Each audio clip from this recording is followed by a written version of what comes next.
Pois nesse espaço do Economia e Desenvolvimento, nós vamos receber aqui o nosso consultor empresarial, auditor, Antônio Carlos Nazi. Nazi, prazer em tê-lo aqui no programa. Tudo bom, né? E sempre quando tu vem aqui, eu sempre digo assim, bom, Nazi está chegando no momento de efervescência nacional, das questões de economia, da política econômica, enfim, da situação que o Brasil está atravessando e que nós sabemos muito bem, que é uma esculhambação esse país, quer dizer, as contas públicas, as finanças públicas, as empresas estatais, o país está realmente numa decadência ética, moral, financeira, é uma tristeza.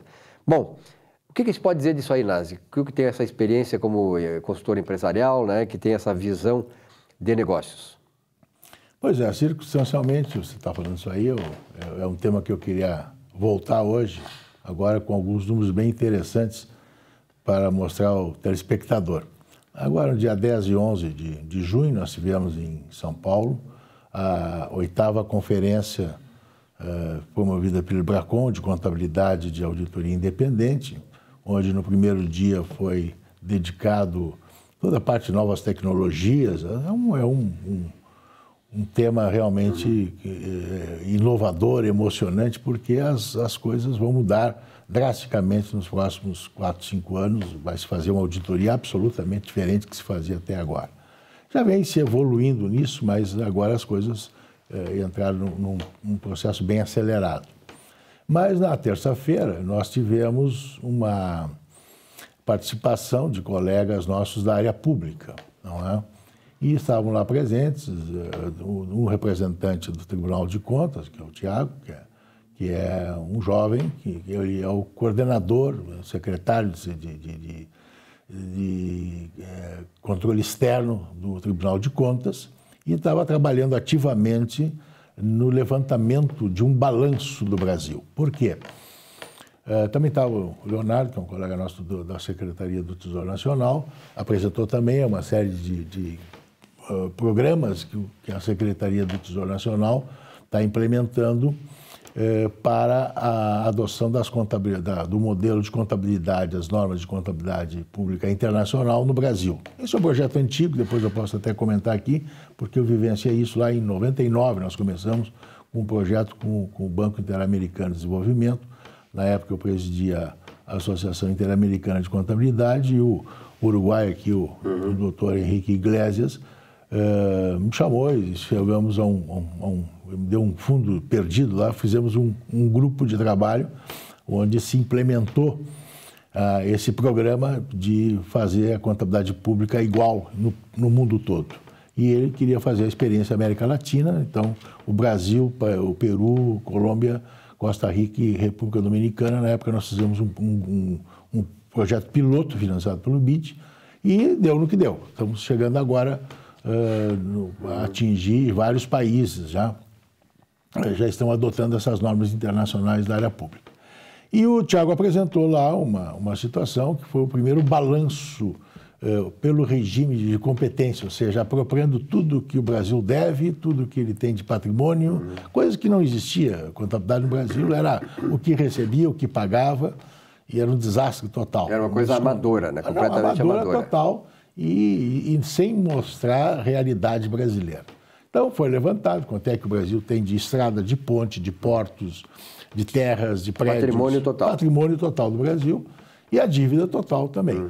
Então, nós chegamos aqui, esse é o quadro que foi apresentado lá, e ele até apresentou do lado aqui uma figura... Deixa assim, pode falando. Uma figura de uma UTI com um doente em estado terminal, comparando com o Brasil. Aqui nós temos a dívida pública federal, 5 trilhões e 250 bilhões. Isso é quase o nosso PIB, né? É mais do que o PIB. É próximo do PIB. Próximo do quase 100% do PIB. Exatamente. Provisões, 1 trilhão e 600 bilhões. Isso aqui são aposentadorias, não está aqui ainda do Exército, das Forças Armadas, ainda a provisão para as Forças Armadas, está faltando esse número ainda levantar. Então a situação é um pouco pior, né? Bem pior. Disponibilidades, 1 trilhão, isso aqui é o que tem dinheiro em caixa, não é?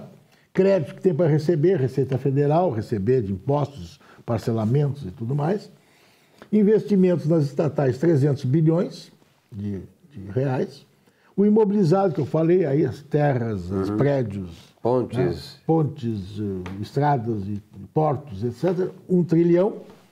E um passivo a descoberto, ou seja, a nossa dívida total é maior que o nosso patrimônio. Isso é mais ou menos, para o telespectador não versado em contabilidade entender, é você ter um automóvel, o dinheiro na poupança, no banco, um apartamento na praia, ou na casa na praia, ou na serra, etc. Tal. Soma tudo isso, você tem 500 mil reais de patrimônio, né? E está devendo 2 milhões de reais, mais ou menos. Isso completamente insolvente. Ou seja, insolvente. Então, isso aqui, em dívida de títulos, nós temos hoje 3 trilhões e 700 bilhões, título de Tesouro Nacional, que mais ou menos 60% está em mão de 5 bancos, dos 3 bancos, o Bradesco, Itaú, Santander, Banco do Brasil e Caixa Econômica. Não? Então, a metade da dívida de títulos hoje tem uma parte de títulos de tomadores de investimentos, investidores estrangeiros, e outros são outras seguradoras, enfim, outros agentes do mercado. Então, nós estamos falidos. Aí eu te pergunto uma coisa. O Brasil S.A. está absolutamente falido. Aí é que está, né, Horácio? A pergunta que não quer calar é a seguinte: qual é a saída? E aí? A saída que eu vejo é nós pagarmos menos juros por essa dívida. Sobre a dívida pública. Fazer uma reforma previdenciária, tributária, né? Política, porque nós não vamos... Do Estado. Nós temos que fazer uma revisão total dos gastos do Estado e alongar isso aqui. Para que essa dívida seja paga aí em 40, 50 anos, ou que não seja, mas que seja paga, mas que seja trazida a um valor palatável, não é? Quer dizer, nós não podemos, com 6% de Selic, não é? Isso numa dívida trilhões? De 4 trilhões, que vai chegar no final do ano, né? Nós estamos falando aí... Dá 400 bilhões de reais por mês. De juro. É. Se eu tenho um déficit, que nós já falamos aqui, um déficit primário, quer dizer, nós estamos hoje gastando mais por ano do que arrecadamos. 160 bilhões, 159 bilhões que está no orçamento, vai dar mais um pouquinho mais. Nós estamos falando de mais 500 bilhões no final do ano, entre os juros que nós não vamos pagar e que tem que calcular e vai ser acrescida essa dívida, mais o déficit primário, que está previsto só zerar a conta em 2022. Então, nós vamos acumular essa dívida. O próximo governo, não, os próximos governos, não é? Terão que enfrentar isso aqui. Eu gostaria de perguntar para os 11 ou 12 candidatos, não é? Que estão aí... Até mais, né? Daqui a pouco. Até mais. O que eles fariam com uma situação dessa? Isso aqui vai ter que ser administrado. Não te parece que particularmente nesta eleição, a sociedade está cobrando essas coisas? Quer dizer, bom, e aí? Qual é o plano para sair disso? Porque as eleições anteriores, elas eram aquele bate-boca, toda a questão ideológica, de um lado, esquerda, direita e tal, mas eu acho que hoje a questão prática está impondo que os candidatos apresentem um planejamento daquilo que vai ser feito, concretamente. Como vai ser feito. E como vai ser feito. Né? Me parece que o fundamental é a reforma do Estado, aí incluindo tudo isso aí, né? Reforma do Estado. Total. Total. Estado acabar demais. Acabar com as mordomias, acabar com as despesas supérfluas e tem que mexer nas aposentadorias. Não tem solução. Acabou daqui para frente a aposentadoria integral, não tem condições. Tem muita coisa circulando na internet dizendo que o INSS não é deficitário, essas coisas todas. Quer dizer, eu acho que isso aí é um desserviço que se faz.